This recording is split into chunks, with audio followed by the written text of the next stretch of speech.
Assalamualaikum warahmatullahi wabarakatuh. Selamat siang, anak-anak mahasiswa. Senang sekali bisa bertemu kembali dengan Ibu dalam perkuliahan Gizi Daur Kehidupan yang kali ini kita akan membahas bersama mengenai gizi pada daur kehidupan periode ibu menyusui. Sebelumnya, Ibu ucapkan terima kasih telah meluangkan waktu untuk menyimak materi ini sampai selesai. Jangan lupa untuk like, komen, dan subscribe. Terima kasih. Baik, anak-anakku, ketika kita berbicara mengenai gizi pada ibu menyusui, ya, kita menjadi teringat kembali dengan SDGs. Sudah pernah dengar ya, apa itu SDGs atau Sustainable Development Goals atau Tujuan Pembangunan Berkelanjutan 2030. Nah, di situ menyusui merupakan salah satu langkah pertama bagi seorang manusia untuk mendapatkan kehidupan yang sehat dan sejahtera. Sayangnya nih, tidak semua orang mengetahui hal ini, ya. Di negara maju, ya, di beberapa negara maju dan berkembang termasuk Indonesia ini masih banyak sekali ibu-ibu karir yang tidak menyusui secara eksklusif. Di Indonesia sendiri, ya, penelitian IDA itu menunjukkan 9 dari 10 ibu pernah memberikan ASI. Ya. Namun, ya, penelitian IDAI tadi menemukan bahwa hampir 50% yang memberikan ASI secara eksklusif selama 6 bulan sesuai rekomendasi WHO. Artinya 50%-nya lagi tidak. Ya, sayang sekali. Jadi hanya pernah diberikan ASI. Nah, rendahnya cakupan pemberian ASI eksklusif ini tentu akan berdampak pada kualitas generasi penerus bangsa dan juga terhadap perekonomian nasional, ya. Jadi memang menurut data UNICEF pun angka bayi kurang dari 6 bulan yang mendapatkan ASI eksklusif itu masih sangat rendah, ya. Nah, apa kemudian hubungannya ASI dan SDGs, ya? Di 17 tujuan SDGs yang diharapkan itu dapat menanggulangi berbagai masalah, termasuk menghapuskan kemiskinan, kelaparan, ya, memajukan kesehatan, pendidikan, dan lain-lain. Nah, beberapa tujuan SDGs yang sangat berkaitan dengan ASI adalah pemberian ASI eksklusif bisa menyumbang sekitar 302 miliar USD, ya, tiap tahunnya pada pemasukan ekonomi dunia. Ya, kemudian menyusui merupakan sumber zat gizi terbaik dengan komposisi bioaktif yang dapat meningkatkan status kesehatan ibu dan anak. Ini sejalan tujuan SDGs nomor 2 dan 3, yaitu penanggulangan kelaparan dan masalah kesehatan. Bayi yang dapat ASI dengan standar emas makanan bayi ternyata terbukti IQ-nya lebih tinggi, performanya itu lebih baik saat dewasa nanti. Memiliki pekerjaan dan penghasilan yang layak. Ini akan berhubungan dengan tujuan SDGs nomor 4, menjamin pemerataan pendidikan yang berkualitas. Pemberian ASI eksklusif itu bisa membantu persamaan hak dan kewajiban laki-laki dan perempuan dalam pengasuhan anak. Itu sesuai tujuan SDGs nomor 5, kesetaraan gender. Artinya menyusui, ya, proses menyusui itu bukan urusan perempuan saja karena yang punya payudara. Ya. Ini juga menjadi tanggung jawab dan kewajiban seorang ayah atau seorang suami. Kemudian dengan menyusui pula bisa menekan pengeluaran untuk membeli kebutuhan susu formula sehingga lebih hemat dan tidak hanya dari segi ekonomi, ya, tapi juga ramah lingkungan, ya, karena tidak menekan, ya, pembuangan limbah-limbah pembungkus dari susu formula, ya. Itu sejalan dengan tujuan SDGs nomor 12, yaitu konsumsi yang bertanggung jawab. Ternyata sangat berkaitan erat dengan SDGs ya. Tetapi faktanya sayang sekali proses menyusui yang dianggap alamiah ini seringkali diartikan bahwa menyusui itu karena proses alamiah pasti bisa, semua perempuan itu pasti akan bisa menyusui dengan baik. Ya. Sementara faktanya banyak sekali tadi kegagalan menyusui 6 bulan pertama saja sudah gagal. Ya. Karena ternyata faktornya banyak. Baik dari ibu itu sendiri, yang berasal dari ibu itu sendiri, maupun dari faktor dari lingkungan, termasuk lingkungan keluarga, tenaga kesehatan, sarana prasarana atau akses kesehatan dan sebagainya. Ya. Termasuk di dalamnya faktor lingkungan adalah ketersediaan pangan dan asupan dari ibu menyusui ini bagus atau tidak. Ya. Ya, gizi ibu menyusui ini jangan dianggap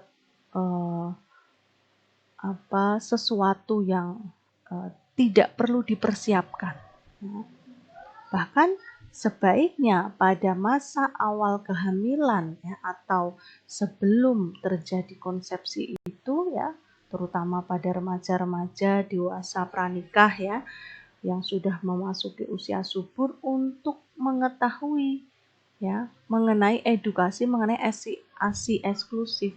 Jangan ketika periode baru masuk periode menyusui baru teredukasi ya, meskipun itu tidak salah tetapi sebenarnya langkahnya terlambat ya, karena menyusui itu sama seperti proses kehamilan dan persalinan yang harus dipersiapkan pada periode sebelumnya, yaitu periode prakonsepsi. Ya, lihat. Nah,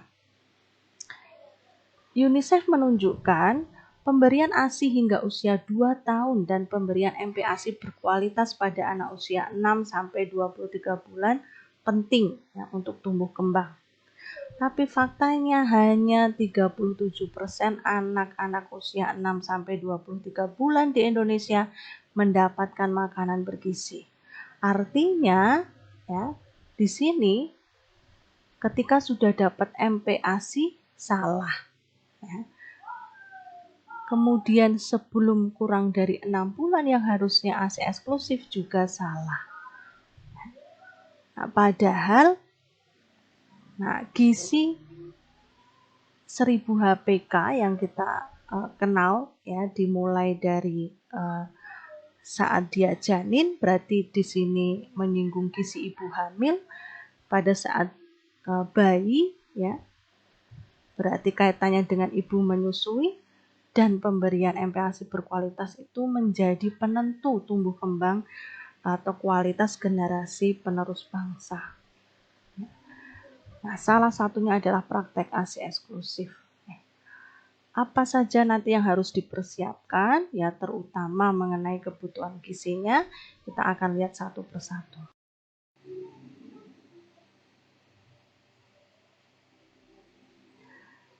Nah, seperti yang Ibu sampaikan tadi, ya, mengapa harus menyusui? Kenapa kita harus menyusui? Menyusui sebenarnya adalah proses alamiah makhluk mamalia dalam memberikan makanan berupa air susu pada awal kehidupan bayi dari payudara ibu. Ya. Artinya ketika ini proses alamiah makhluk mamalia, karena bayi yang dilahirkan itu kan juga harus survive ya, harus memenuhi kebutuhan makannya ya, karena tadi untuk proses bertahan hidup. Nah, Tuhan sendiri sudah menyediakan makanan alami terbaik ya, yang pembuatnya itu langsung dari Tuhan ya. Artinya bahwa ASI itu merupakan makanan terbaik yang sudah Allah ciptakan, yang sudah Tuhan berikan ya, melalui perantara ibu sebagai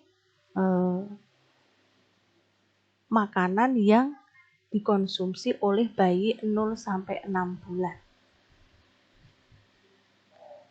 Dan tidak hanya itu, kenapa kok harus menyusui? Karena ternyata Allah titipkan proses menyusui ini supaya membentuk sebuah hubungan atau jalinan emosional yang disebut bonding antara ibu dan bayinya. Ada bonding attachment.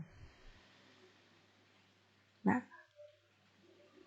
serangkaian bukti-bukti fakta ilmiah dari berbagai penelitian kemudian akhirnya bermunculan. Apa sih keajaiban ASI? Apa sih keajaiban menyusui? Ya, ternyata riset-riset yang dilakukan secara kohort, ya, longitudinal pun sudah membuktikan bahwa outcome bayi yang diberikan ASI itu menunjukkan, ya, secara evidence based menunjukkan kualitas yang lebih bagus. Dan ternyata ini juga menurunkan resiko kesakitan pada ibu. Nah, tetapi ternyata kelebihan-kelebihan ini tidak serta-merta membuat ibu itu termotivasi untuk menyusui anaknya karena banyaknya faktor menghalangi. Ya. Meski harus mengeluarkan biaya susu formula yang tinggi, ya, itu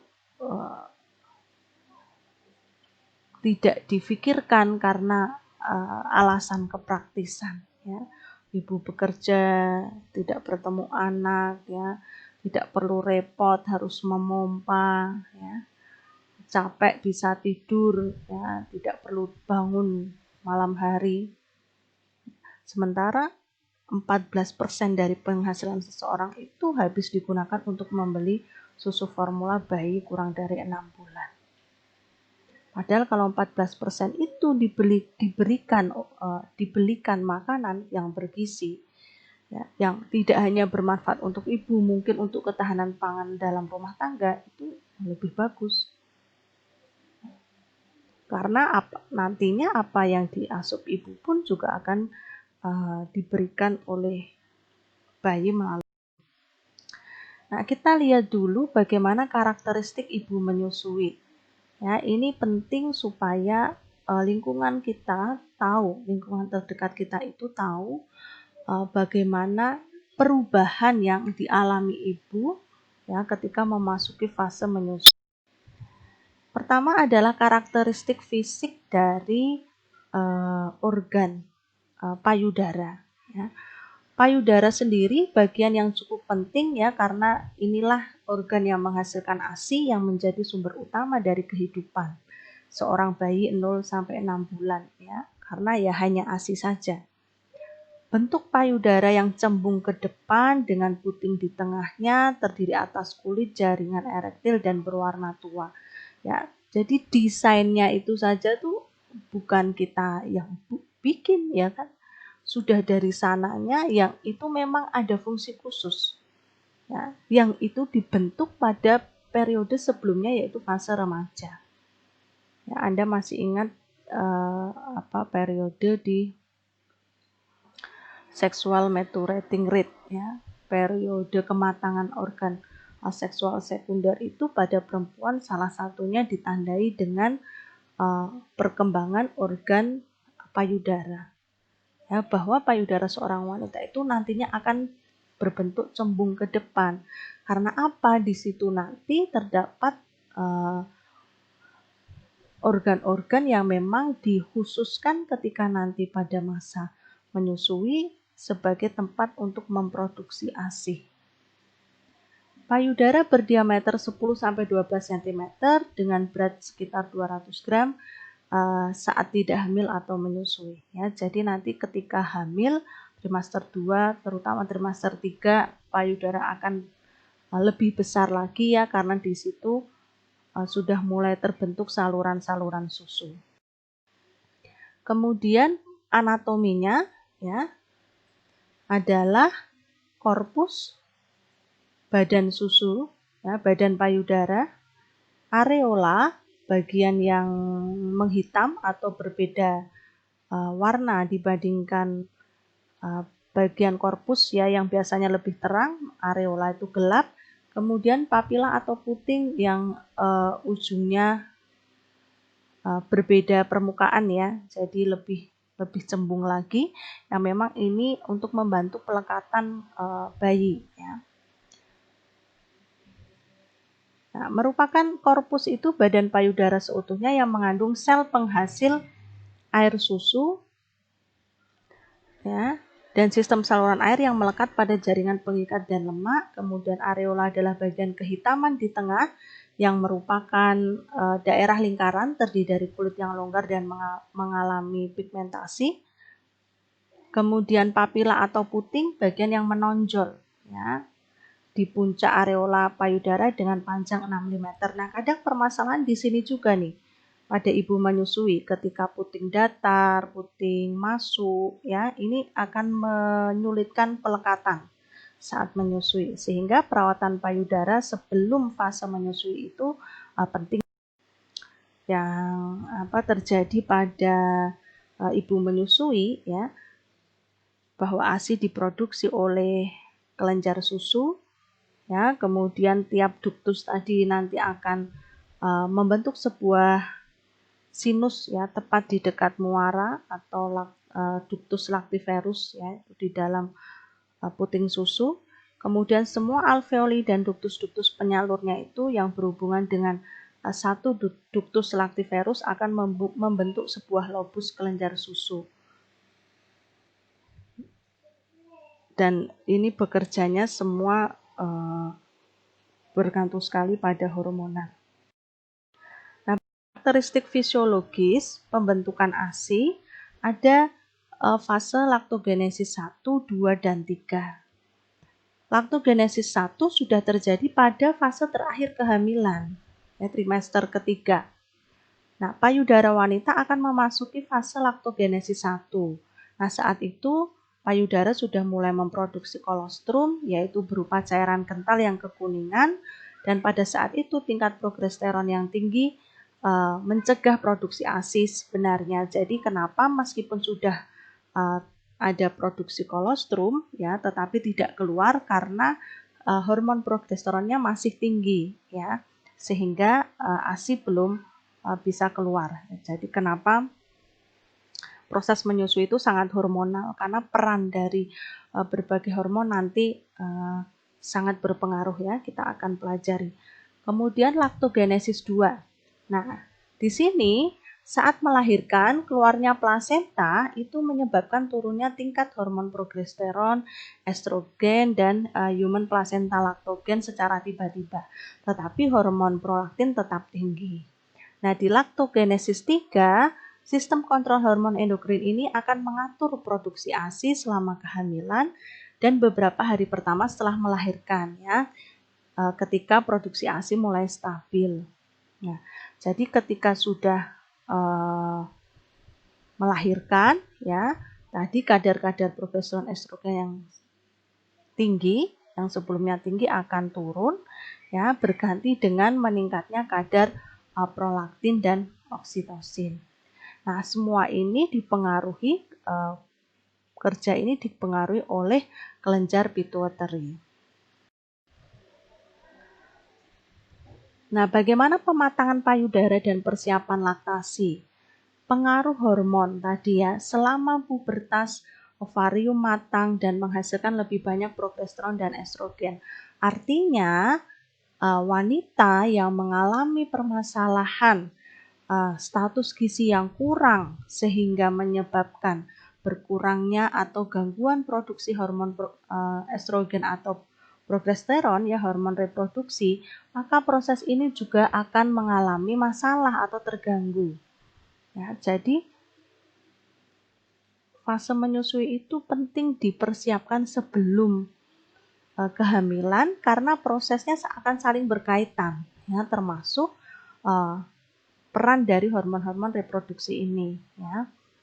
Kalau selama pubertas terjadi masalah gizi yang itu mempengaruhi gangguan keseimbangan hormon, ya, maka persiapan laktasi ini ya menjadi tidak optimal.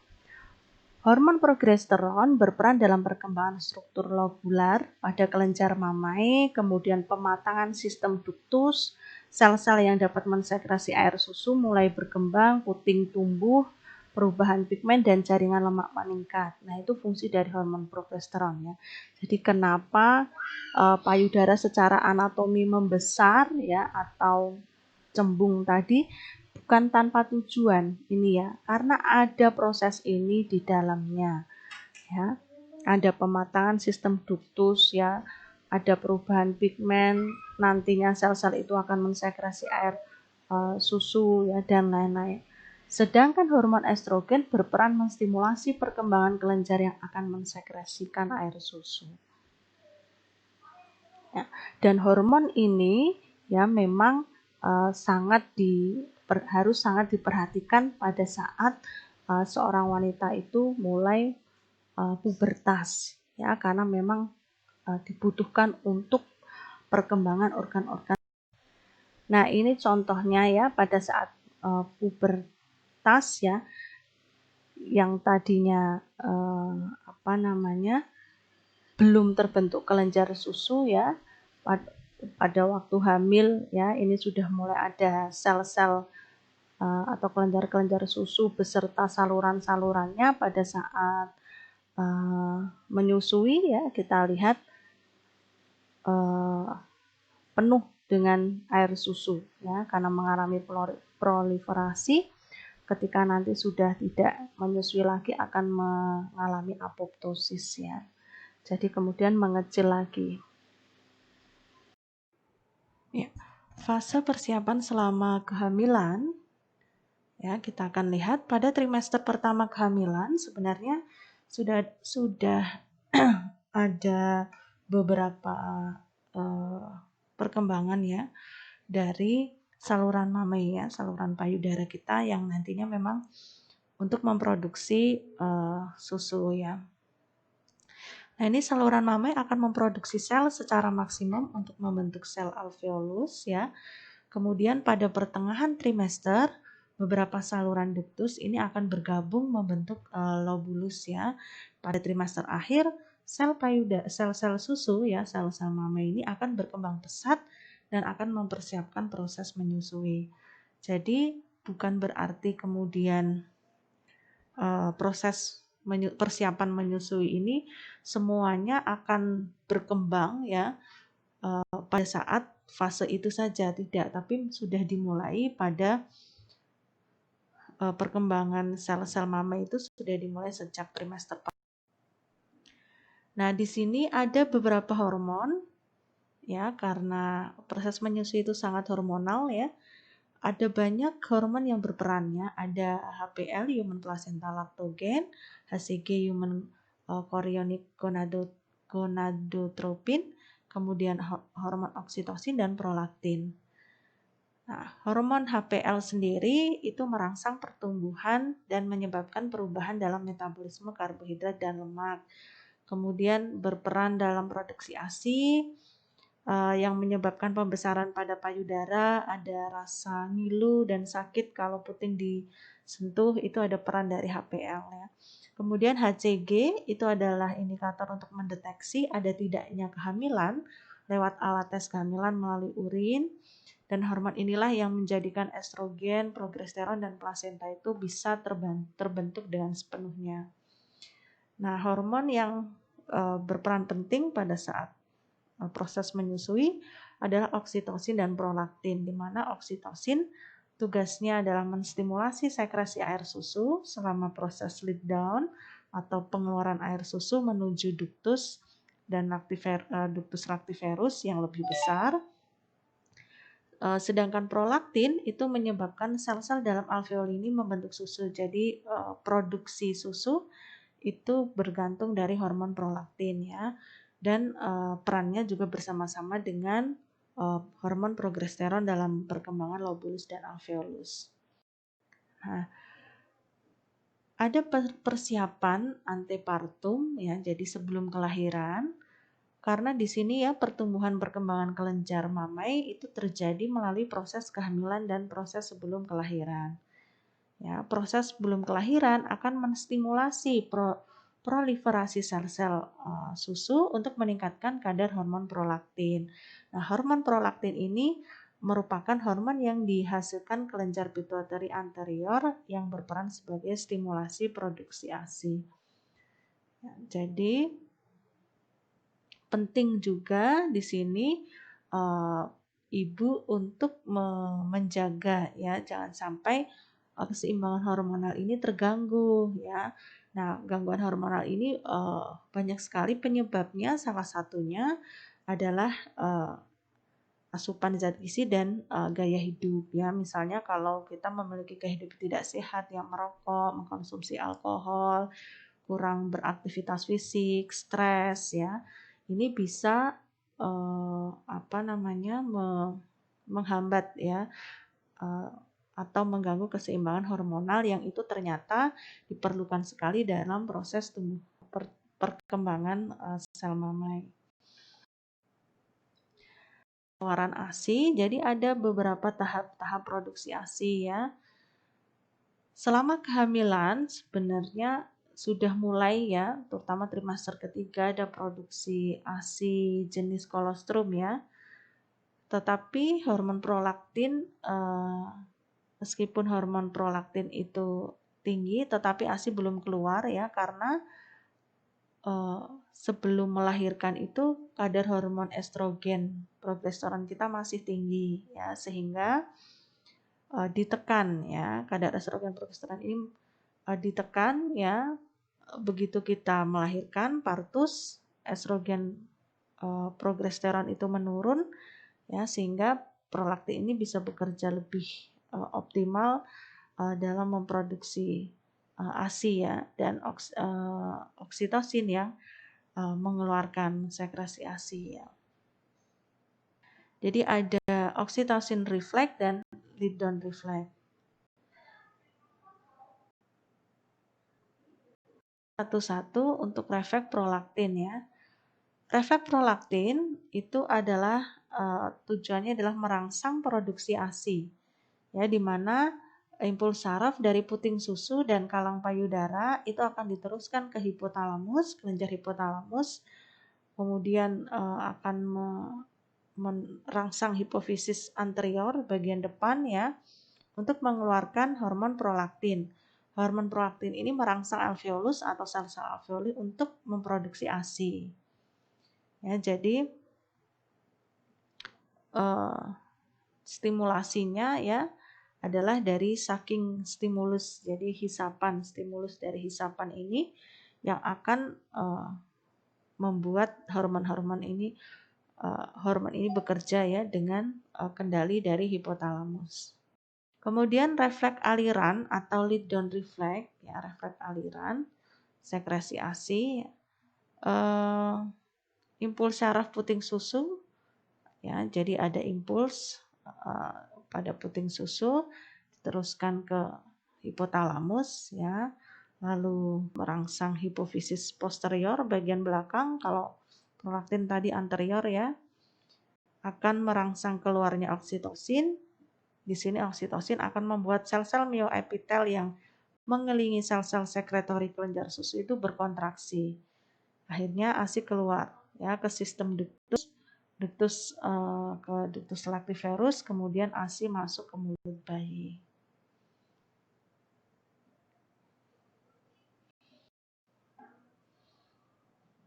Nah, ini refleks oksitosin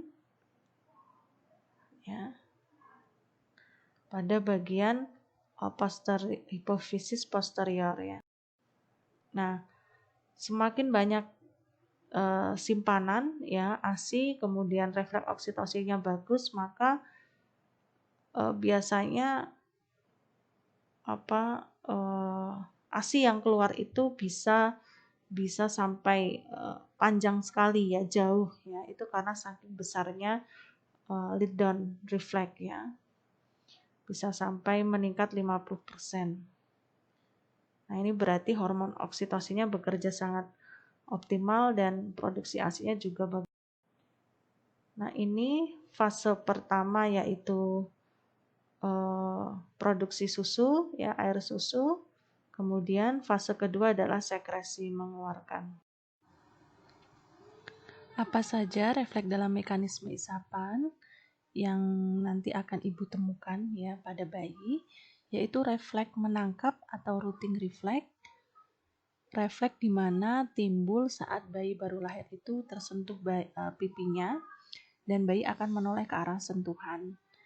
Biasanya ini juga yang akan dilakukan ibu ketika mau menyusui ya, untuk melihat bayinya mulai lapar atau tidak ya, itu menyentuhkan puting ke pipi ya atau tangan, maka bayi akan otomatis memberikan refleks menangkap.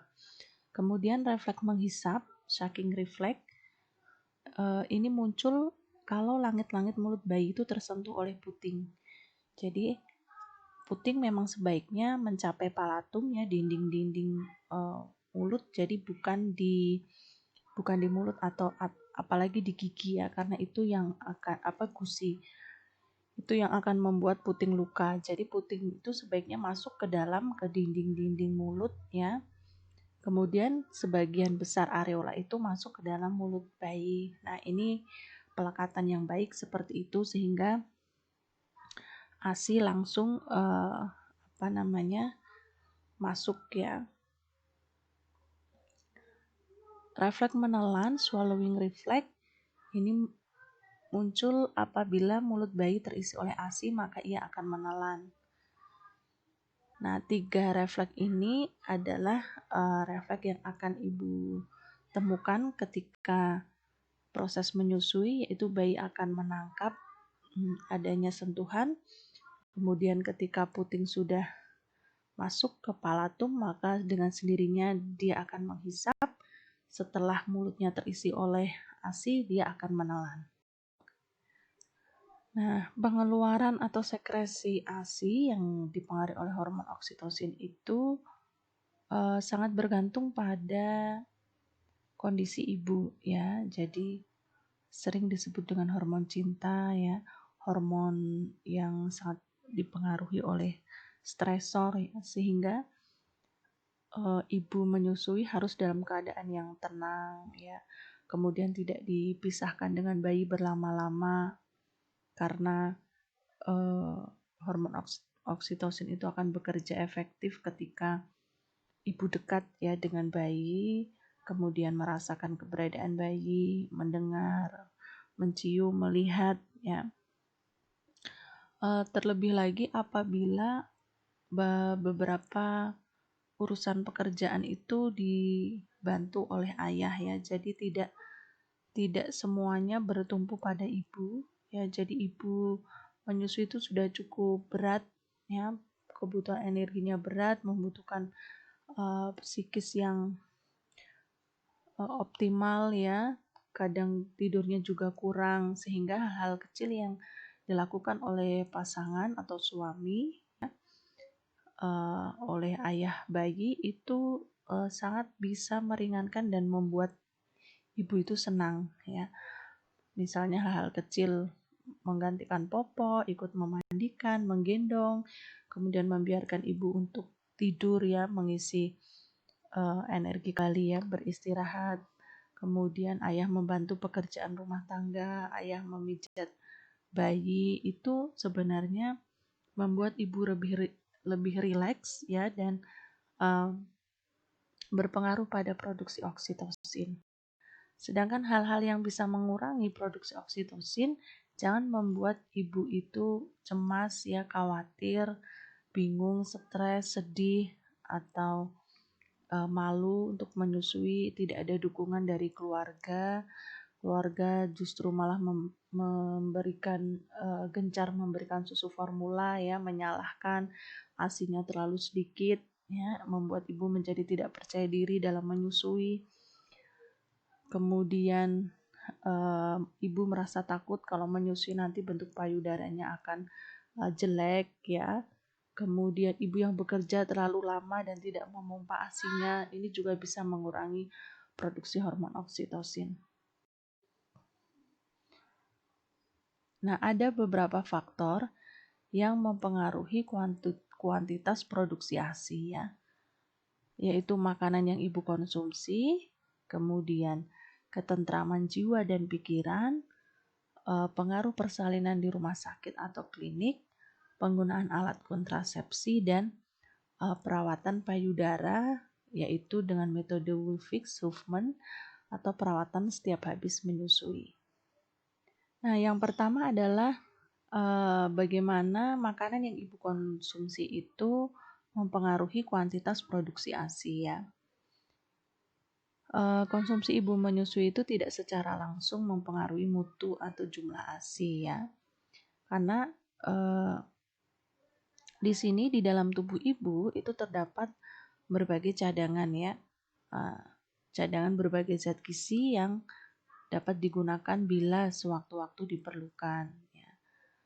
Nah, ibu hamil sendiri kenapa tidak boleh kek ya?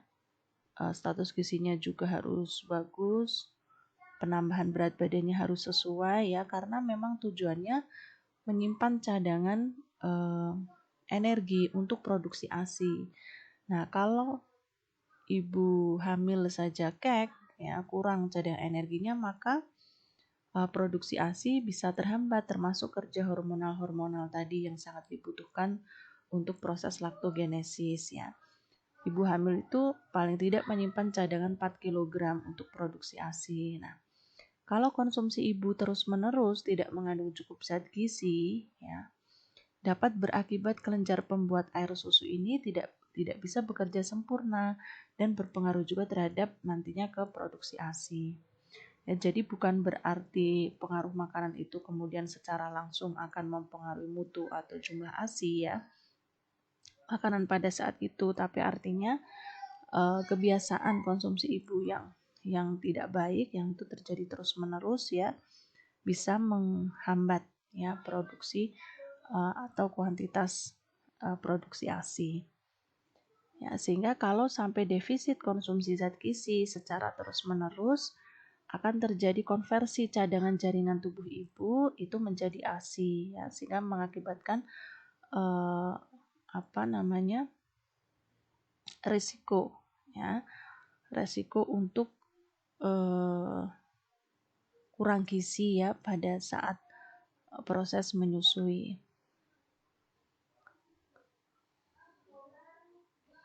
Efisiensi konversi zat gizi ibu untuk menjadi ASI itu sekitar 80-90% ya. Itu berasal dari makanan ibu sehari-hari atau berasal dari cadangan jaringan tubuh ibu. Sehingga ibu dianjurkan makan makanan yang beraneka ragam ya, sehingga zat gizinya lengkap. Minum dalam jumlah cukup, kurang lebih 2 liter atau 8 gelas air minum sehari. Kemudian mengkonsumsi sayuran-sayuran hijau ya, yang kaya akan beberapa vitamin mineral dan tentunya bisa memproduksi ASI dengan baik.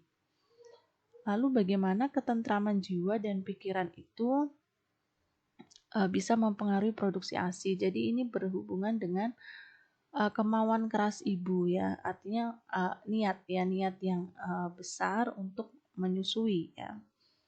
Karena kalau dari dalam diri itu sudah tidak ingin memberikan ASI, maka itu tidak akan merangsang hormon yang bagus ya, yang akan mendukung. Jadi penting untuk kelancaran produksi ASI, sehingga ibu harus menghindari rasa gelisah ya, jangan sampai kurang percaya diri, rasa tertekan, ketegangan emosional ya, itu produksi ASI bisa menyusut ya, sehingga ibu harus percaya diri, yakin kalau bisa menyusui, kemudian mencari ketenangan atau hiburan ya, jadi tidak boleh terlalu memikirkan hal-hal yang tidak penting ya. Kemudian jangan terlalu emosional ya, jadi legowo, sabar, terus berlatih ya. Karena pengaruh emosi itu berpengaruh lebih menonjol ya dibandingkan kekurangan makanan. Jadi karena tadi ASI itu sangat hormonal sekali, peran prolaktin, oksitosin ya, terutama oksitosin yang akan mensekresi air susu ibu tadi sangat dipengaruhi oleh kondisi kejiwaan, jadi atau kondisi emosional ya. Jadi meskipun misalnya makannya bagus, tapi kemudian ibu mengalami depresi ya atau masalah pada kondisi emosional, itu sudah bisa berpengaruh terhadap kelancaran produksi ASI ya. Jadi jangan sampai mengalami goncangan jiwa atau emosional karena tadi bisa menghambat Lydon reflex sehingga ASI tidak keluar. Kemudian pengaruh persalinan di rumah sakit klinik itu juga bisa menentukan ya keberhasilan menyusui, terutama ibu-ibu muda yang baru pertama kali proses menyusui, mulai membiasakan untuk atau meminta ya rawat gabung atau rooming in. Jadi bayi baru lahir ditempatkan dalam ruangan yang sama dengan ibunya. Ya, sehingga tujuannya adalah setiap saat ibu bisa lihat langsung, mendengar langsung tangis bayi ya, sehingga ada bonding. Itu juga bisa meningkatkan produksi oksitosin ya, karena ibu tidak dipisahkan. Beberapa rumah sakit sekarang sudah melakukan ini ya, sudah banyak yang seperti ini. Beda dengan dahulu yang antara kamar ibu dan kamar bayi itu dipisah ya, dengan alasan ibunya supaya bisa beristirahat sehingga bayi hanya dibawa sesekali saja. Nah, itu sebetulnya kurang tepat ya. Selama bayi tidak ada gangguan apapun, sehat ya, normal, maka seharusnya berada di sisi ibu. Ada bonding yang erat antara ibu bayi dan ada kesempatan untuk dapat menyusui bayi, itu menumbuhkan sikap yang positif pada diri ibu terhadap pemberian ASI. Tadi meningkatkan kualitas kepercayaan diri ya. Sikap positif pada diri ibu ini mempengaruhi pancaran ASI atau milk ejection reflex ya. Kemudian petugas kesehatan harus menghindari ya pemberian makanan prelaktal baik berupa susu formula atau makanan minuman lain yang memang tidak perlu diberikan ya cukup ASI saja. Jika bayi memerlukan tambahan makanan atau minuman karena ASI belum keluar atau produksinya belum mencukupi, nah ini harus dengan pertimbangan dokter ya atau tenaga kesehatan yang ada. Ya, kalau memang sampai betul-betul tidak keluar ya sampai beberapa hari sementara bayi sudah sangat membutuhkan makanan ya, maka sebaiknya berkonsultasi dengan tenaga kesehatan yang ada di sana setelah dilakukan banyak upaya ya, dilakukan upaya yang maksimal dulu ya, jangan karena kegelisahan ASI belum keluar di hari-hari pertama, itu biasanya wajar terjadi ya. Kemudian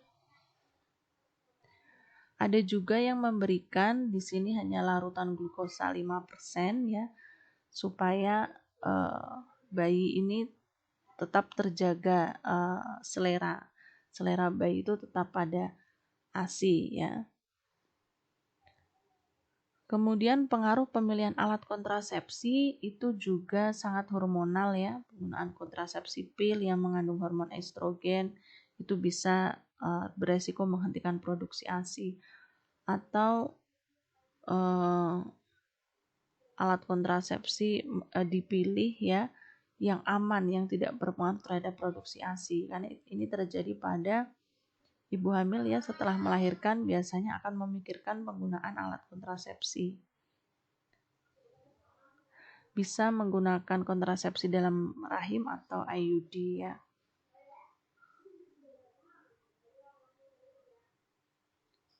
AKDR, alat kontrasepsi dalam rahim namanya. Kemudian ada perawatan buah dada ya dengan berbagai metode. Kalau metode Woolwich itu ibu dianjurkan mengerut payudara dengan jadi memijat dengan tangan selama 6 minggu terakhir masa kehamilan ya. Ini untuk mengetahui mengidentifikasi jika ada penyumbatan payudara pada ductus lactiferus ya. Itu bisa dihindari. Kemudian metode Huffman.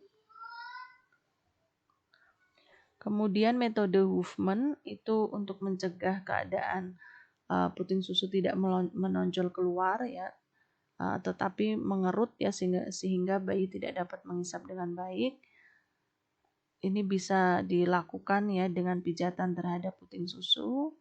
Tujuannya memang membebaskan perlengketan pada dasar puting susu sehingga dapat menjulur keluar ya pada waktu diisap oleh bayi. Kadang ditemukan puting datar, puting masuk ya, puting flat tadi atau kecil ya. Nah, itu memang anjurannya dilakukan pemijatan pada puting susu beberapa menit setiap hari. Bisa dilakukan di kehamilan trimester ketiga ya. Kemudian perawatan setiap kali habis menyusui itu dibersihkan ya dengan air masak yang bisa diberi sedikit garam dengan suhu yang hangat ya di daerah puting susu atau areola ya, untuk menghindari kontaminasi mikroba pada ASI, kemudian mencegah terjadinya infeksi atau peradangan pada puting susu ya karena sudah bersih ya. Nah,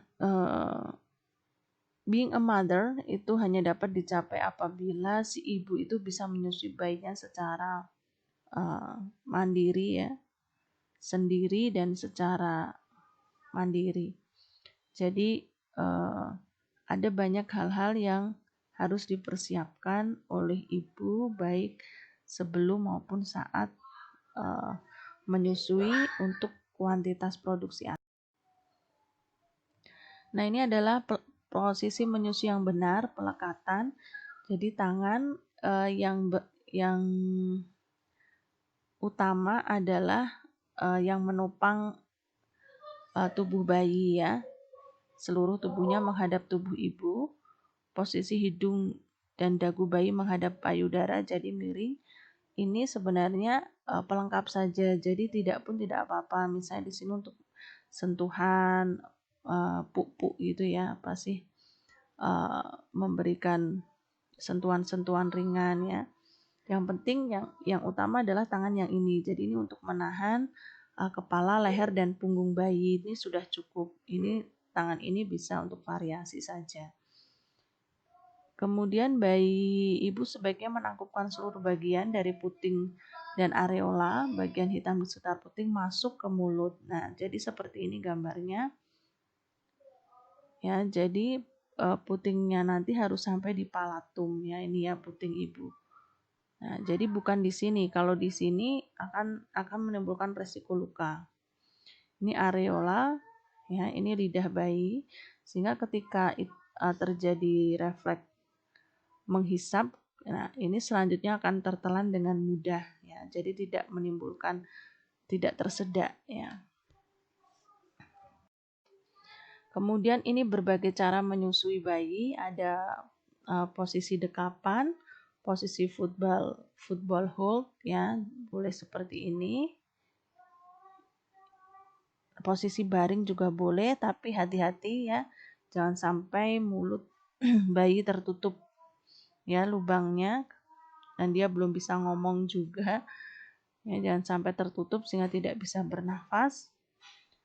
Kalau posisi seperti ini jangan lupa beralih juga payudara ya, kanan kiri. Setelah itu jika sudah kenyang bayi bisa disendawakan. Ini jangan khawatir kalau dia ada muntah sedikit atau banyak, itu karena kenyang. Jadi tidak perlu khawatir. Nah, ini proses sendawa bisa seperti ini. Posisi duduk, posisi telungkup dan posisi berdiri. Ya, nah sampai bunyi sendawa. Nah, ini berarti sudah lega ya. Biasanya setelah itu bayi tidak rewel lagi atau manfaat menyusui ya sudah tidak diragukan lagi baik dari aspek gizi, aspek psikologis, aspek ekonomi ya banyak sekali.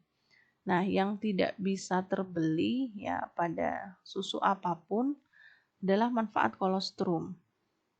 Ini hanya dihasilkan oleh ASI ya.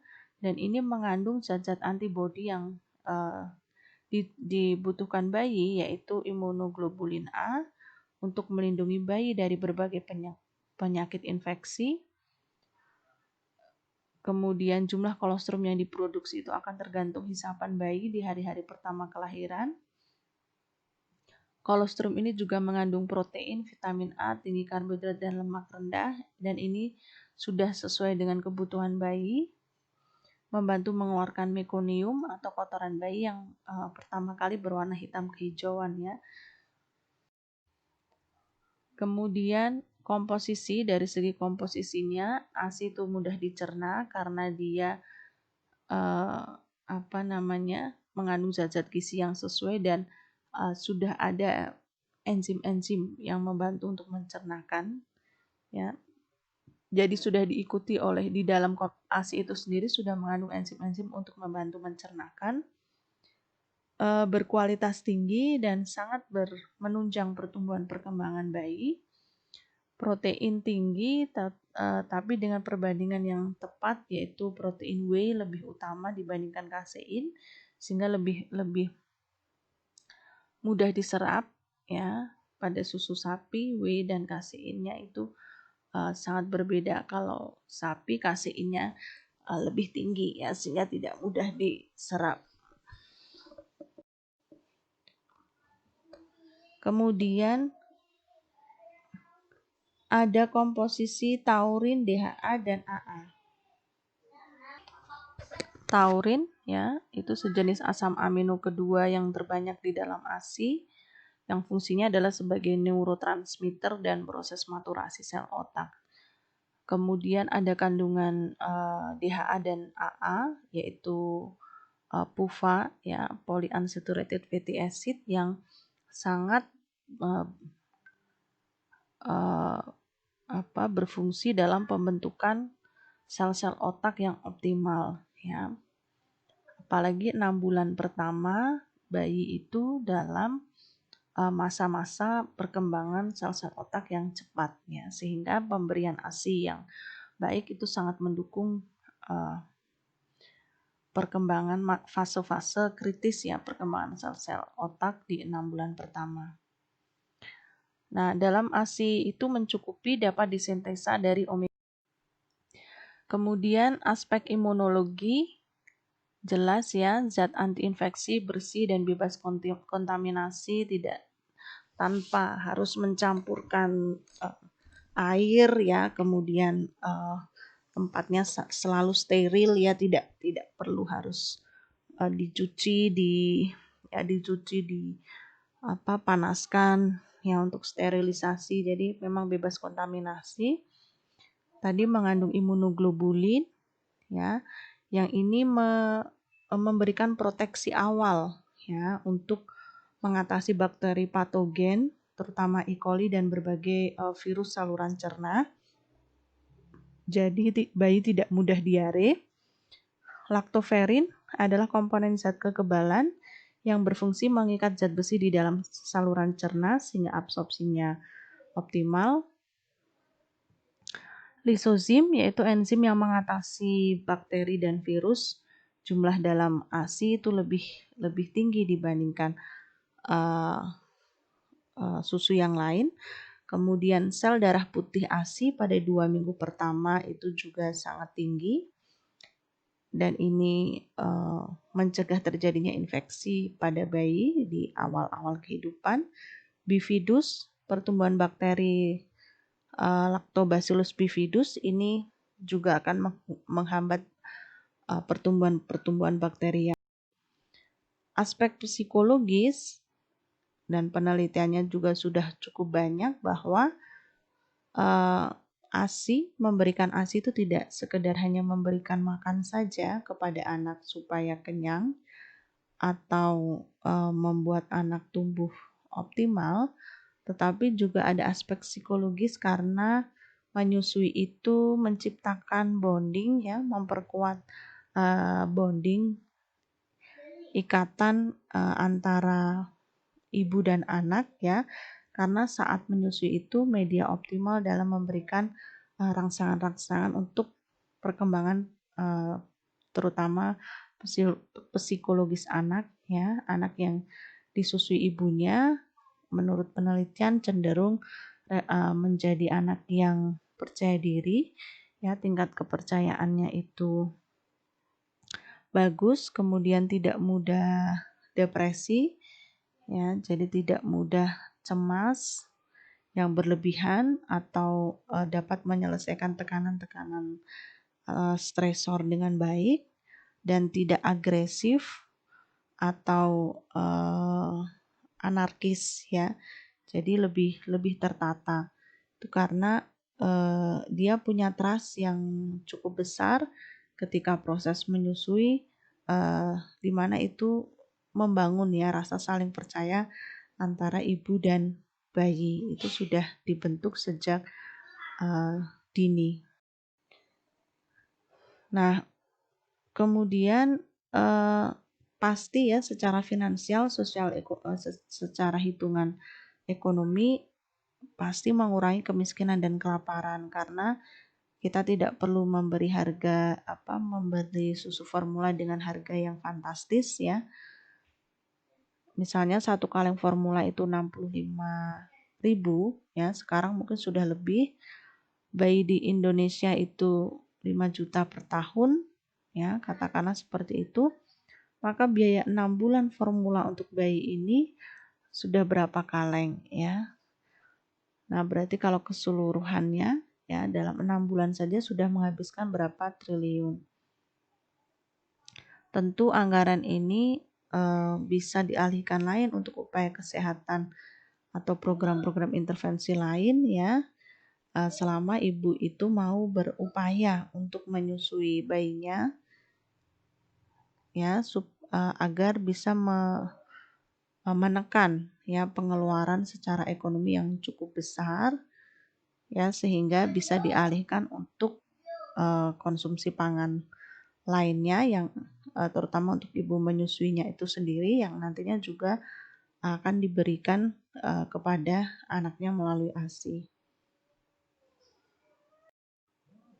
Nah, perhatikan di sini kenapa ASI itu penting. Ini di sini ada investasi tepat waktu, ada investasi yang terlambat ya. Jadi ini ibu hamil, ini partus ya, kelahiran. Nah, pertumbuhan otak itu dimulai pada trimester ketiga. Jadi ini asupan ibu juga jangan sampai kurang gizi ya. Karena terjadi sangat cepat, hampir tegak itu di trimester ketiga dan 6 bulan pertama kehidupan.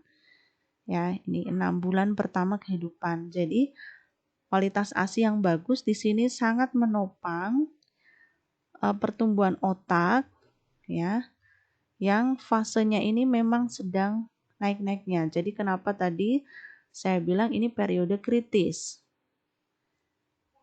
Ya, karena 80% dari perkembangan otak ya yang paling cepat terjadi pada fase ini ya. Trimester ketiga dan 6 bulan pertama, yaitu bisa ditunjukkan dengan perubahan lingkar kepala pada bayi di 6 bulan pertama, yaitu hampir separuhnya sendiri ya, dibandingkan nanti pada usia-usia berikutnya. Jadi lingkar kepalanya memang bertambah lebih besar ya. Nah, kalau kita baru investasi di sini, mencukupi kebutuhan di sini setelah 2 tahun ya. Nah, ini kan periode kritis tuh di sini nih 2 tahun ya.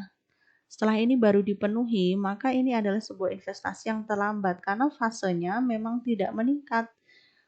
Ya, tidak sedang meningkat pertumbuhan otak ya. Jadi tidak se-ekstrim di sini. Nah, padahal di sini ini melanisasi ya, perkembangan sel-sel otak ya, termasuk kapasitas memori dan lain-lain itu ada di sini. Nah, sehingga kekurangan gizi itu berat 15-20% sel otak akan berkurang. Jadi kenapa anak-anak stunting ya, anak-anak gizi buruk, gizi kurang yang mengalami eh, kekurangan gizi kronik ya, itu bukan hanya masalah tampilan fisik saja ya. Kenapa negara itu sangat memperhatikan ya? Karena berhubungan dengan kualitas intelektual ya. Jadi anak-anak yang lahir kemudian tidak mendapatkan asupan gizi yang baik, terutama ini yaitu ASI eksklusif dilanjutkan dengan MPASI di sini ya. Ini masa-masa ini tidak terlewati dengan baik, maka akan menghasilkan generasi penerus dengan kemampuan intelektual yang sangat rendah. Nah, bayangkan kalau negara itu diisi nantinya dengan generasi yang seperti ini, ya maka ini harus diputus masalahnya. Ya. Kekurangan gizi pada fase ini akan berdampak tidak hanya pada ibu tapi pada anak yang akan dilahirkan. Kekurangan gizi pada fase ini pasti akan dimulai dari kekurangan gizi pada fase sebelumnya. Ya, yaitu pada saat remaja, dewasa awal. Nah, itu bagaimana gambaran status gizinya. Aspek kecerdasan. Nah, ini yang tadi saya bilang ya, perkembangan sistem syaraf pusat yang berhubungan dengan meningkatkan kecerdasan bayi ya. IQ bayi dengan ASI itu lebih tinggi ya, 4,3 poin pada usia 18 bulan ya, dibandingkan bayi tanpa ASI. Ya, ini penelitian seperti ini sudah cukup banyak yang memang membuktikannya. Nah, bagaimana kita memantau ya status gizi ibu menyusui? Jadi pada ibu menyusui bisa punya dua potensi ya. Potensi turun berat badan dan kenaikan berat badan, yaitu bisa dialami oleh ibu. Jadi tidak perlu melakukan diet yang sangat ketat juga ya demi untuk menurunkan berat badan, karena takutnya justru akan mempengaruhi ke produksi ASI ya, karena sangat hormonal. Apalagi kalau ibunya sudah kurus ya, jadi artinya IMT-nya juga sudah normal, tidak perlu melakukan upaya ini. Kemudian kenapa tidak perlu bersusah payah ya, menurunkan berat badan? Karena sebenarnya proses menyusui itu sendiri sudah mengeluarkan energi yang cukup besar ya, baik untuk memenuhi kebutuhan ibu itu sendiri, untuk produksi ASI ya, maupun untuk proses menyusuinya ya. Nah, sehingga justru kalau diet ketat atau makannya tidak benar ya, kurang dari kebutuhan, ini bisa menghambat produksi ASI. Tetapi ada juga ibu yang punya potensi mengalami kenaikan berat badan, yaitu mungkin ketika ibu nafsu makan bertambah ya, banyak makan, terutama makanan yang tinggi energi, tinggi gula, tinggi lemak ya,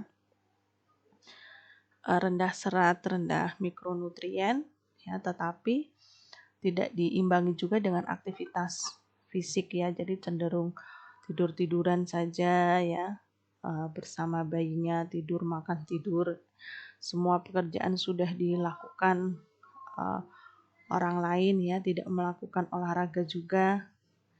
Nah, ini bisa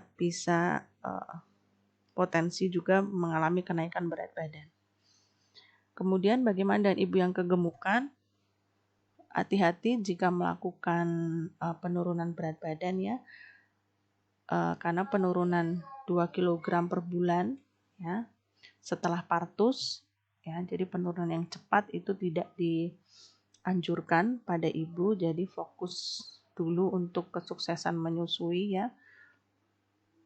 Kalaupun ini tetap melakukan keseimbangan energi yang balance ya. Jadi tidak positif juga tidak negatif ya. Artinya ya ibu menyusui harus tetap berolahraga, makan sesuai dengan kebutuhan. Misalnya karena ada peningkatan kebutuhan karena menyusui, nah itu harus dipenuhi juga ya. Kemudian lihat apabila kita melakukan pengurangan ya makan, apakah ada tanda-tanda bayi tidak puas ya di dalam menyusui, apalagi kalau sampai ada penurunan berat badan cepat dan ternyata itu membuat produksi ASI kita terhambat dan bayi kita jadi rewel. Ada beberapa penentuan status gizi untuk ibu menyusui ya yang secara langsung bisa kita ukur melalui antropometri ya dari indeks massa tubuh, lingkar pinggang maupun lingkar lengan atas. Kemudian biokimia bisa melalui pemeriksaan serum RBP, retinol binding protein dan serum retinol untuk vitamin A untuk melihat kecukupan vitamin A pada ASI kita. Kemudian pemeriksaan hemoglobin untuk zat besi ya untuk mengetahui apakah ibu menyusui anemia ya. Karena kalau anemia ada potensi juga anaknya akan mengalami anemia. Pemeriksaan serum kalsium untuk kalsium ya. Karena kebutuhan kalsium yang cukup tinggi ini apabila tidak dipenuhi akan mengambil cadangan kalsium dari tulang ibu sehingga ibu beresiko untuk osteoporosis di kemudian hari ya. Sedangkan secara tidak langsung bisa melalui dietary assessment menggunakan beberapa metode food recall atau food record ya atau penimbangan atau food frequency ya. Nah, bagaimana zat gizi untuk ibu menyusui? Zat gizi yang diperlukan untuk ibu menyusui itu digunakan untuk satu menunjang aktivitas ibu itu sendiri, misalnya sebagai ibu rumah tangga, ibu pekerja kantoran, dan lain-lain ya. Kemudian memulihkan kondisi pasca melahirkan, ya banyak sekali mengeluarkan darah, banyak jaringan-jaringan yang rusak ya atau mungkin post operasi ya sehingga kondisi ini perlu dipulihkan lagi, kebutuhan protein yang tinggi, vitamin, mineral ya, energi dan lain-lain. Kemudian untuk memproduksi dan menjaga kualitas ASI yang dihasilkan dan untuk metabolisme tubuh ibu itu sendiri ya. Bayangkan pos-pos untuk penggunaan energi ibu menyusui itu sudah besar ya. Jadi jangan khawatir ya ketika terjadi kenaikan berat badan kenaikan berat badan saat hamil ya biasanya nanti akan turun pada saat proses menyusui karena memang kebutuhannya tinggi.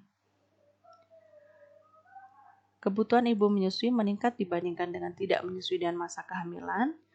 6 bulan pertama membutuhkan tambahan energi sekitar 300-500 kalori per hari untuk menghasilkan jumlah susu yang normal ya.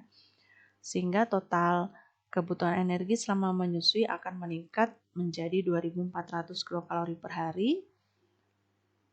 Itu akan digunakan untuk produksi ASI, untuk aktivitas ibu itu sendiri yang dalam pemberiannya atau praktek makannya bisa kita jadikan 6 kali makan, yaitu 3 kali makan utama, 3 kali makan ringan ya. Jadi ibu menyusui harus sering ngemil ya, karena proses menyusui itu kan bisa terjadi sewaktu-waktu bahkan sampai malam hari ya, sehingga kita harus mengganti kembali ya zat-zat gizi yang sudah keluar ini untuk memproduksi ASI kembali termasuk cairan. Baik, pertama kita akan membahas dulu kebutuhan energi ya.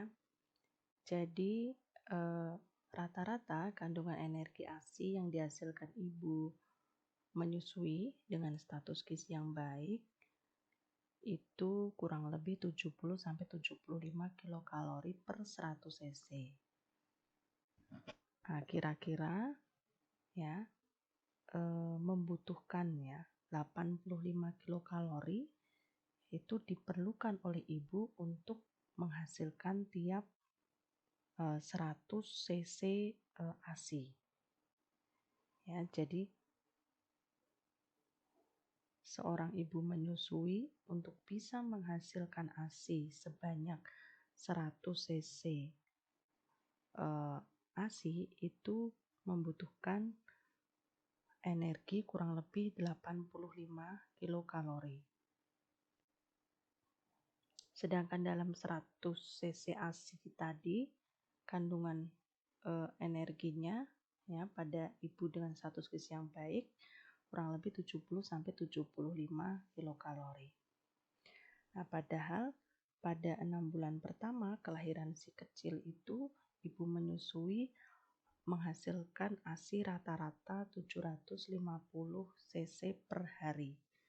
Nah, kalau 100 cc itu butuh 85 kilokalori, coba dihitung berapa besarnya ya kebutuhan energi untuk menghasilkan ASI ya pada masa itu. Sehingga kenapa kalau habis menyusui itu ibu itu akan cepat lapar ya, akan kemudian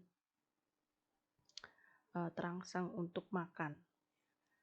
Nah, ibu menyusui yang tidak memiliki pola makan lebih sering ya, sering ngemil ya, itu akan beresiko untuk terjadi kekurangan zat gizi karena untuk produksi ASI tadi pastinya akan mengambil dari cadangan zat-zat gizi ibu. Nah, rata-rata ibu menggunakan kira-kira 640 kilokalori per hari untuk 6 bulan pertama dan 510 kilokalori per hari selama 6 bulan kedua untuk menghasilkan jumlah susu yang normal.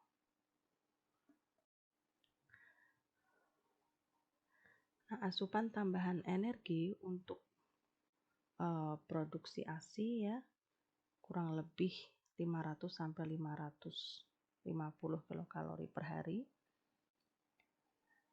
Ini harus dikontrol asupan energi ya untuk memantau baik status gizi ibu menyusui itu sendiri supaya tidak terjadi penurunan berat badan yang tidak diinginkan. Kemudian status gizi anak yang disusui itu ya agar mencukupi sesuai dengan kebutuhannya. Dan pilih yang karbohidrat kompleks. Ya, ibu menyusui sebaiknya membatasi makanan yang padat energi, yang cenderung tinggi gula sederhana dan lemak jenuh, yang itu jika berlebihan justru malah ada potensi untuk kenaikan berat badan. Hati-hati jangan sampai kekurangan asupan energi karena beresiko menurunkan jumlah produksi ASI. Nah, ini salah satu piring makanku ya yang bisa dicontoh. Jadi separuh piring itu adalah untuk buah dan sayur ya. Kemudian 2/3 adalah jadi itu kalau dikelompokkan sebetulnya 1/3 nasi, 1/3 sayur, 1/3 lauk dan buah ya. Sedangkan lauk dan buah itu dibagi 2, 1/6, 1/6. Atau separuhnya sendiri adalah sayur dan buah, tapi 2/3 dari separuh tadi adalah sayur, 1/3-nya adalah buah.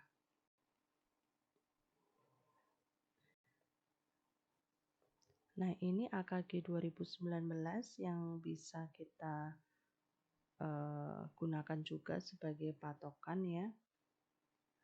Kalau di AKG Indonesia tambahannya ya kurang lebih 6 bulan pertama adalah 330 kalori dan 6 bulan kedua kurang lebih 400 kilokalori. Kemudian untuk protein ya, Protein ini kebutuhannya meningkat 20 gram per hari. Tujuannya adalah untuk transformasi menjadi protein susu dan sintesis hormon. Juga sebetulnya adalah memulihkan kembali kondisi ibu pasca melahirkan, ya.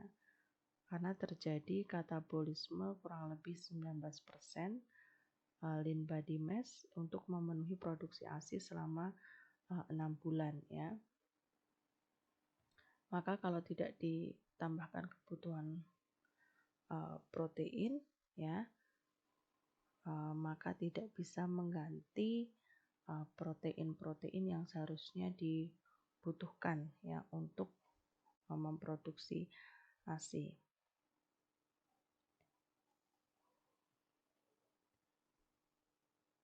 Jadi kalau kita lihat kebutuhan total energi dan protein tadi, ya, maka ibu menyusui harus mengkonsumsi makanan dengan porsi yang semestinya berbeda dari biasanya, ya. Misalnya kalau protein tadi bisa ditambahkan, ya, kurang lebih setara dengan satu porsi daging, ya, 35 gram dan satu porsi tempe 50 gram. Sedangkan kalau untuk karbohidrat yang meningkat 45 sampai 55 gram per hari,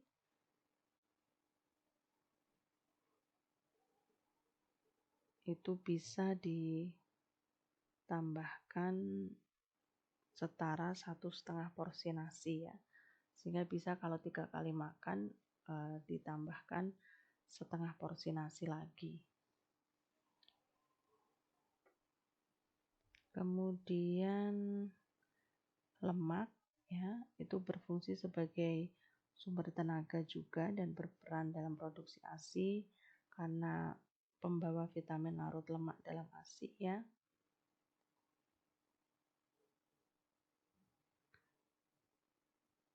Sehingga asupan lemak itu berpengaruh langsung terhadap komposisi lemak di dalam ASI. Kebutuhannya meningkat 10-13 gram per hari. Kemudian utamakan asam lemak esensial, ya, karena penting untuk perkembangan otak bayi. Kalau asupan lemak ibu kurang, ya, pasti akan mengambil lemak cadangan ibu, ya, dan sebaiknya, ya, ibu memilih lemak yang tidak jenuh ganda, ya, PUFA atau MUFA, ya. Salah satunya yang tidak jenuh ganda itu adalah sumber-sumber omega 3, omega 6 yang bisa kita peroleh dari sumber bahan makanan seperti ikan.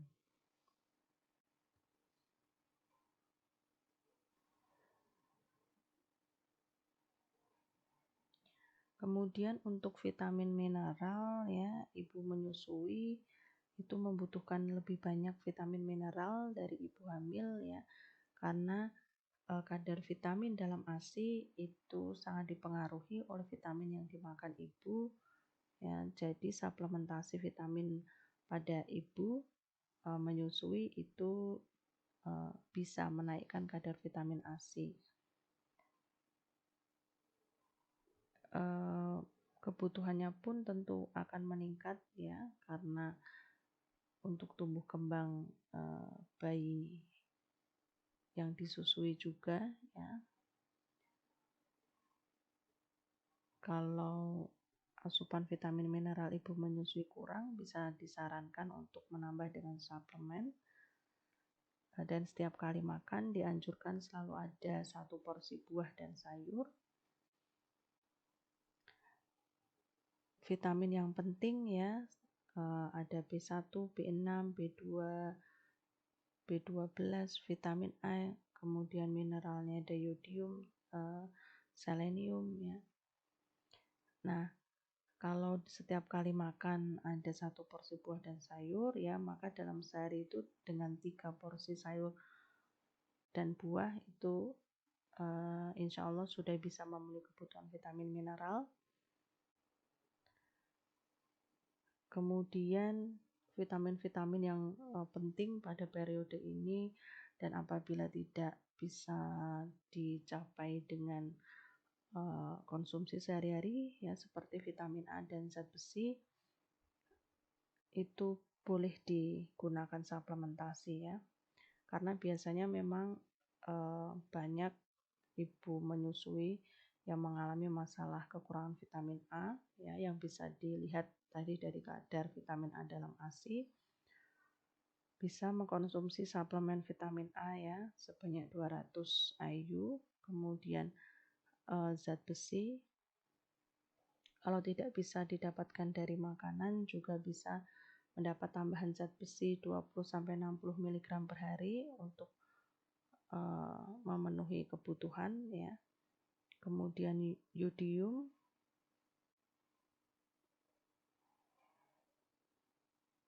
kalsium ya. Kalsium ini juga akan diambil dari tulang ibu menyusui ya. Kadar kalsium dari tulang ibu menyusui apabila tidak terpenuhi dari makanan ya, sehingga anjurannya ibu menyusui mengkonsumsi 3-4 sajian per hari dari produk susu.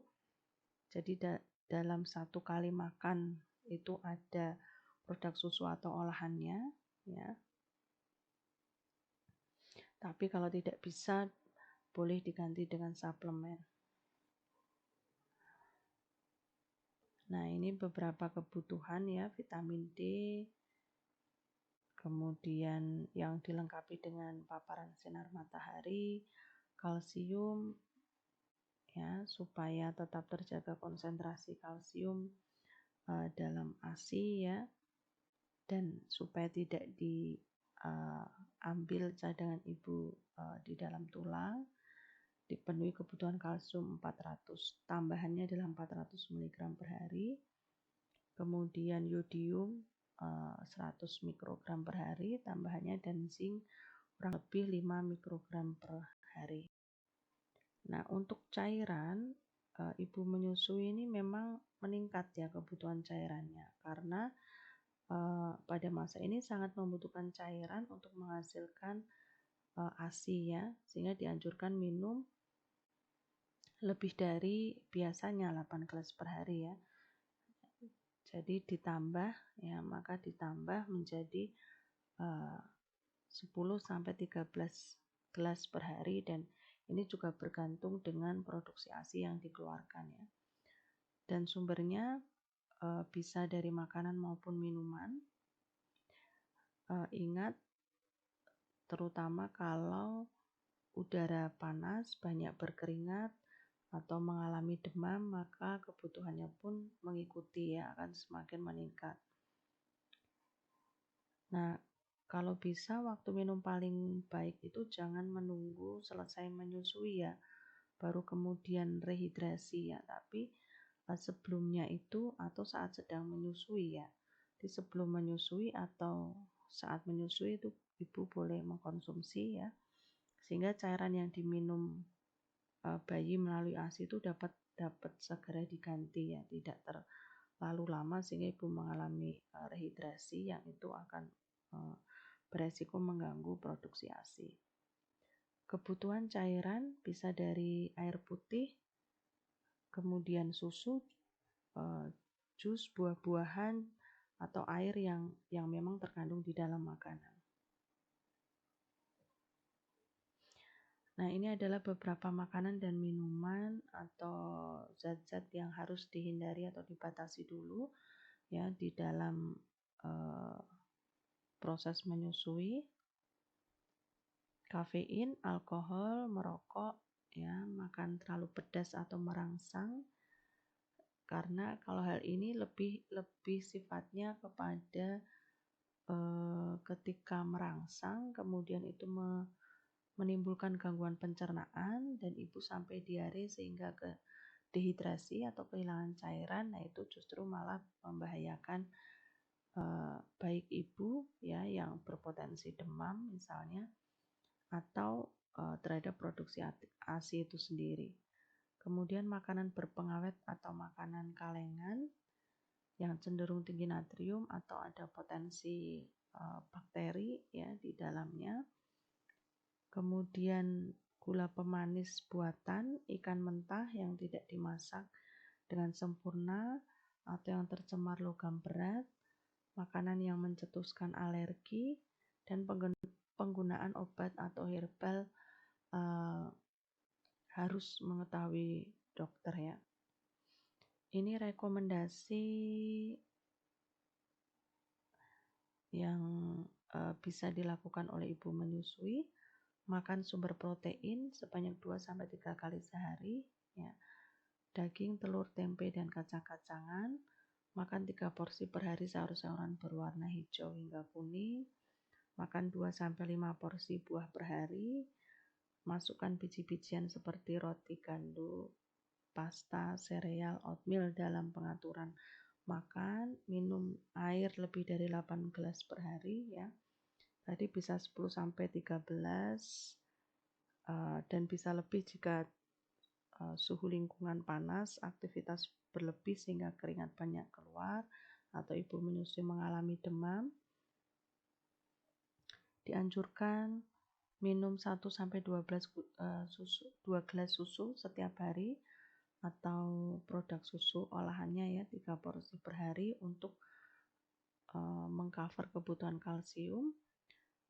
Dan beberapa pantangan yang sebaiknya dihindari ya, lebih kepada makan-makan yang perlu dibatasi tadi, kopi, konsumsi alkohol, dan lain-lain. Ini adalah pembagian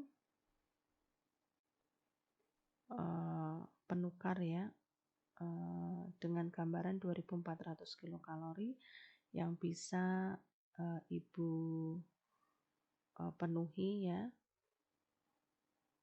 berdasarkan jumlah porsi atau penukar ya dalam satu hari yang terbagi menjadi waktu makan pagi, selingan pagi, kemudian makan siang, selingan sore, malam, dan selingan malam. Jadi ada 3 kali waktu makan dan 3 kali selingan ya. Nah, masalah pada bayi yang kurang ASI atau tidak ASI itu bisa tentu akan beresiko mengalami kekurangan gizi, terlambat pertumbuhannya, dan mudah sakit karena sistem imunnya tidak optimal ya. Jadi rentan terhadap penyakit infeksi seperti biasanya yang paling banyak adalah kasus diare, infeksi saluran pernafasan akut ya, misalnya seperti pneumonia, TBC, dan lain-lain, yang itu sebenarnya bisa dicegah dengan pemberian ASI eksklusif ya, termasuk terjadinya stunting ya, karena terlambat pertumbuhan tadi bisa disebabkan karena praktek pemberian ASI-nya tidak benar. Berapa lama bayi tahan tanpa ASI dan dengan cairan yang dibawanya, ini seringkali terjadi pada awal-awal proses menyusui ya. Jadi bayi yang sehat dapat mengosongkan satu payudara sekitar 5-7 menit ya. Dan ASI dalam lambung bayi itu akan kosong dalam waktu 2 jam ya. Pada awalnya bayi akan menyusu dengan jadwal yang tidak teratur dan akan mempunyai pola tertentu setelah 1-2 minggu. Jadi memang awal-awal itu proses adaptasi bayi, tapi kemudian nanti dia akan membentuk pola sendiri ya, dan akan lebih konsisten ya. Kemudian tidak perlu khawatir, 48-72 jam pertama setelah bayi lahir ya itu bisa bertahan tanpa makanan atau minuman apapun ya, dengan catatan bukan bayi yang lahir dengan gangguan tertentu ya atau mengalami masalah kesehatan ya. Jadi bayi yang normal, bayi baru lahir itu tidak tidak kemudian akan langsung berbahaya jika tidak mengkonsumsi ASI. Ini terjadi misalnya pada ibu-ibu yang pada awal kelahiran lahiran anaknya itu belum bisa langsung menyusui ya. Nah, bayi 48 sampai 72 jam pertama itu bisa bertahan tanpa makanan atau minuman apapun karena sudah membawa cairan tubuh ya pada waktu lahir. Ya, bayi baru lahir itu memiliki cadangan makanan yang di dalam tubuh yang diperoleh dari plasenta selama berada di rahim ibu ya. Oleh karena itu, bayi baru lahir tidak memerlukan makanan atau minuman apapun. Jadi kalau ada yang sampai ketakutan ya, setelah berapa jam lahir langsung ingin diberi entah itu air gula, air madu ya, bahkan yang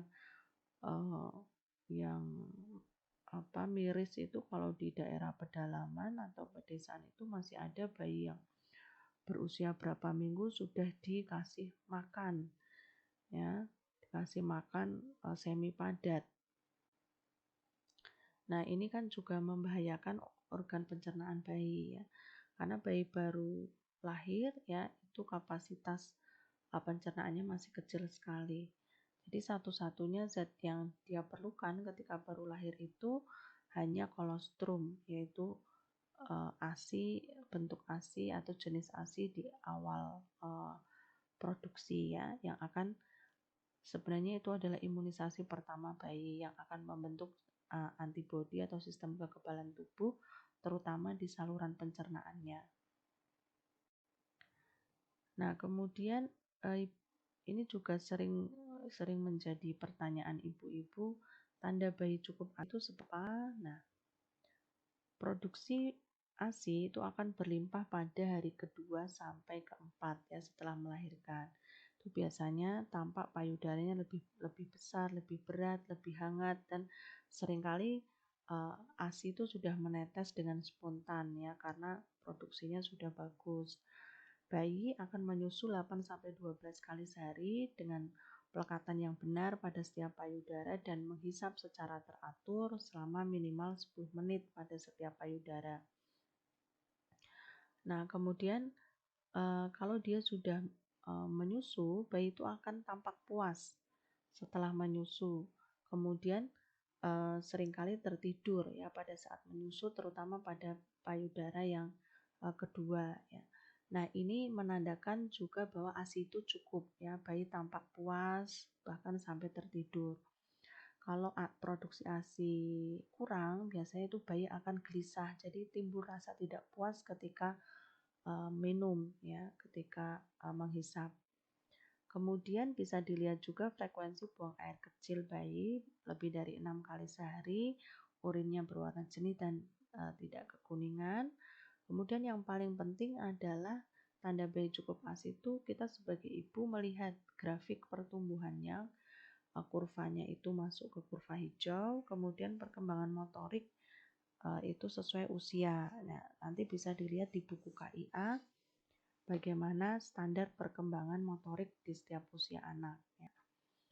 Nah, jadi tanda bayi cukup ASI, ibu-ibu tidak perlu resah dengan volume ASI yang dihasilkan. Kenapa kok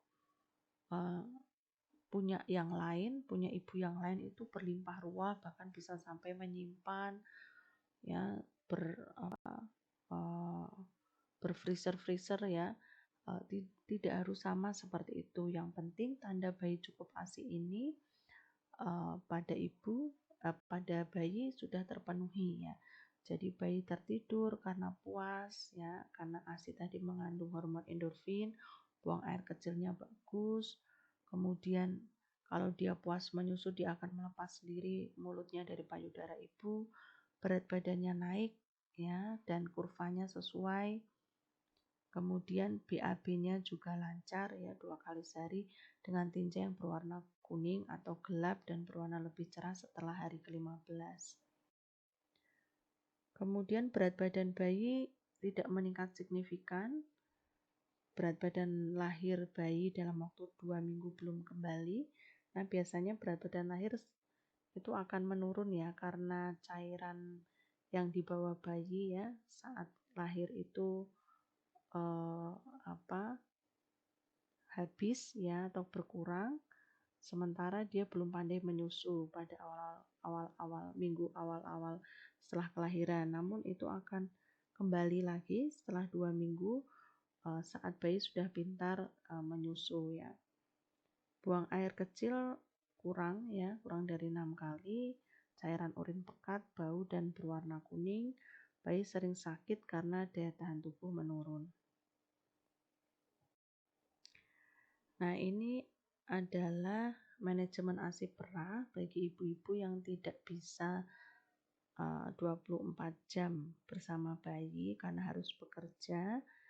ASI perah itu bisa menjadi alternatif ya dengan memerah ASI pada 2 payudara, kemudian menyimpan pada suhu-suhu tertentu, dan ini ada batas waktunya ya. Kalau sekiranya untuk persediaan yang lama bisa ditaruh di freezer. Kalau hanya untuk beberapa jam dalam 2-3 hari ya, itu bisa di bagian luar. Tapi kalau seharusnya ini tidak bercampur dengan bahan makanan lain ya, di luar freezer tapi yang steril ya, bukan bercampur dengan sayuran, dengan lauk-lauk. Nah, itu bukan ya. Jadi tidak ada bahan makanan mentah di situ, khusus untuk ASI. Kemudian kalau di suhu ruangan itu ASI bisa tahan 3-4 jam ya, 3-4 jam kondisi optimal, atau 6-8 jam itu kalau kondisi steril sekali. Dan ingat, karena ASI perah itu tidak langsung dari tempatnya ya, maka hygiene sanitasi harus diperhatikan ya. Tangan harus bersih, botolnya untuk menyimpan, untuk mencuci ya. Nah, sampai dilakukan pembilasan air panas, jadi tidak perlu direbus ya, dibilas dengan air panas saja sudah cukup. Kemudian ini caranya dalam menyajikan ya, dari ASI perah yang beku atau mungkin yang suhunya rendah sekali. Ada beberapa cara, jadi tidak perlu dihangatkan langsung dengan alat yang sangat panas seperti microwave atau dihangatkan di atas kompor ya, tidak. Jadi ada beberapa cara yang bisa dilakukan oleh ibu ya, silahkan nanti dibaca. Nah, ini adalah media pemberian ASI perah yang sekarang sudah banyak dijual ya, sangat memudahkan. Ini spluit atau pipet untuk memasukkan ASI ya, jadi tidak disarankan menggunakan dot sebenarnya karena takut terjadi bingung puting. Bisa pakai cup feeder, suntikan, kemudian gelas loki, sendok ya, banyak alat. Sedangkan ini untuk media penyimpanan, kantung ASI, botol kaca boleh, botol selai boleh. Kalau memang tidak punya lagi pakai plastik es, silahkan ya. Nah, oke ya, tadi kita sudah belajar bahwa kandungan ASI itu sangat hebat ya, yang bisa dinikmati bayi sampai balita ya, dinikmati bayi hingga usia balita ya, dari mulai mata, mulut, termasuk yang paling penting adalah IQ karena pertumbuhan otak tadi pesat di 6 bulan pertama ya. Sistem endokrin karena bisa terhindar dari penyakit diabetes ya, termasuk pada ibu menyusui, dan beberapa manfaat lainnya ya, sistem imun terutama ya. Sehingga dari sinilah WHO merekomendasikan bahwa pemberian ASI eksklusif itu adalah 6 bulan pertama ya setelah lahir. Nah, kalau kita sudah tahu ya, mari kita bersama-sama berupaya memberikan ASI kita, bukan susunya sapi ya, karena susunya sapi itu ya untuk sapi, kalau susu ibu ya untuk anak ibu. Berikan ASI walau ibu kembali bekerja ya, karena ini manfaatnya banyak ya. Ibu bisa melakukan dengan memompa ASI di tempat kerja ya, kemudian dengan ASI anak lebih sehat ya, sehingga ibu tidak perlu banyak absen di kantor ya, kinerja ibu tetap baik, tapi pengeluaran ekonomi juga lebih terkendali karena ASI gratis, sehingga bisa dialokasikan untuk tabungan pendidikan anak ya di kemudian hari, dan bayi tetap merasakan kehadiran ibu ya, walau beberapa jam ibu di kantor karena ada ASI, sehingga ibu bekerja jangan menjadikan alasan untuk tidak memberikan ASI. Nah, bahaya susu formula ya sebenarnya adalah asumsi payudara belum atau tidak mencukupi produksi ASI. Ya, asumsinya seperti itu, lalu akan memberikan satu botol formula, ternyata ini satu botol formula itu membuat lambung penuh ya, langsung kenyang, bayi biasanya akan tidur lebih lama, akhirnya frekuensi menyusu berkurang. Padahal tadi kalau tidak ada rangsangan hisapan ya, maka hormon-hormon ASI tadi tidak akan bekerja, sehingga ASI tidak dikeluarkan dari payudara, produksi akan menurun, alirannya melambat, bayi rewel, akhirnya